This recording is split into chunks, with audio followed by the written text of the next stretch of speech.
পরিবারে আমরা তিনজনই জ্বরে ভুগে মুখটা যেন একদম বেস্বাদ হয়ে গেছে, মানে মুখে কোনো খাবারই যাচ্ছে না। পেটে ভরপুর ক্ষুধা, কিন্তু মুখে কারোরই কোনো খাবারই খেতে ইচ্ছে করছে না। তাই তো বর দেখি বাজার থেকে পেঁপে কিনে এনেছে, আর ফ্রিজে ছিল কাঁকড়া। পেঁপে খাওয়া তো ভীষণই স্বাস্থ্যকর এই গরমের দিনে।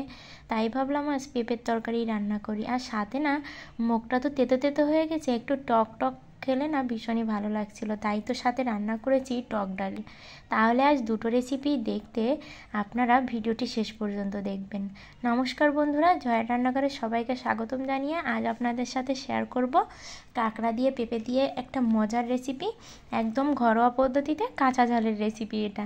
আর হচ্ছে টক ডাল।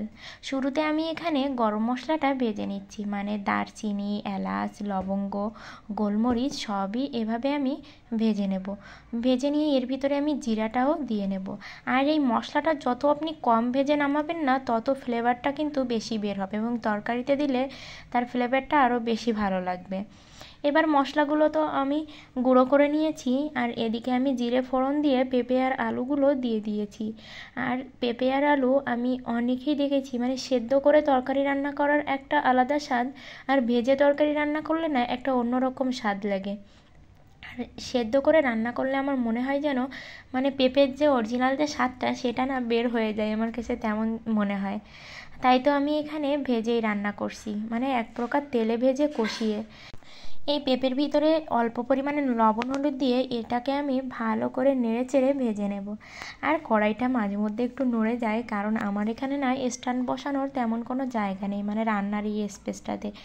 আর এই জন্য আমি ঠিকঠাক যে স্ট্যান্ডটা আছে সেটা না বসাতে পারি না, তাই তো এক হাতে ক্যামেরা ধরে অন্য হাত দিয়ে রান্না করতে হয়। আপনাদের ভালোবাসায় আমি অনেক দূর এগিয়ে যেতে চাই, অনেক স্বপ্ন নিয়ে ইউটিউব চ্যানেল খোলা। অনেক কষ্ট করে ভিডিওগুলো করতে হয়। সাথে একটা ছোট্ট পিচ্চি বাচ্চা আছে, সে যখন আমি রান্না করি তখন পিছন থেকে না আমার জামা কাপড় ধরে ধরে টানাটানি করে, এবং এতটা জ্বালাতন করে যে রান্না মাঝপথে রেখে রেখে আগে তাকে সামলাতে হয়।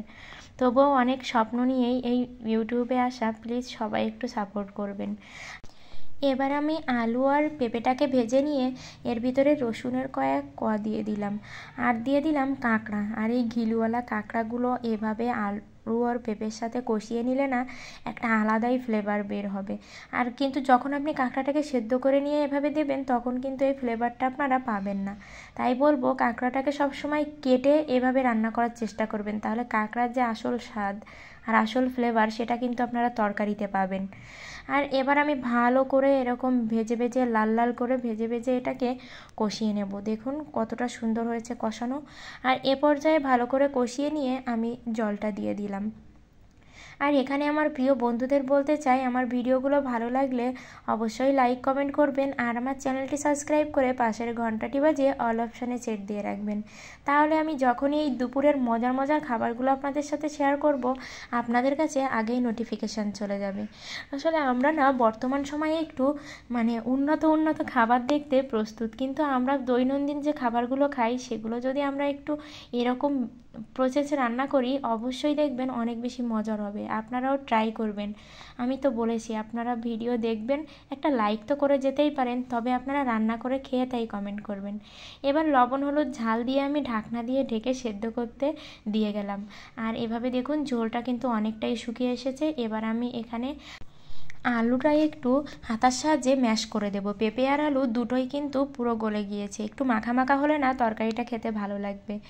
আর এবার এই ঝোলটা অল্প শুকিয়ে আসতেই আমি এর ভিতরে ওই ভাজা জিরা আর গরম মশলার গুঁড়িটা দিয়ে দিলাম।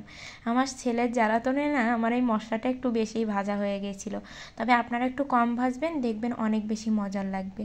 এভাবে আমি এবার এটাকে রান্না করে নেব। এই মশলাটা দেওয়ার পরে জাস্ট 2 মিনিট আপনারা রান্না করবেন, তারপরে কিন্তু আমি এটাকে নামিয়ে নেব।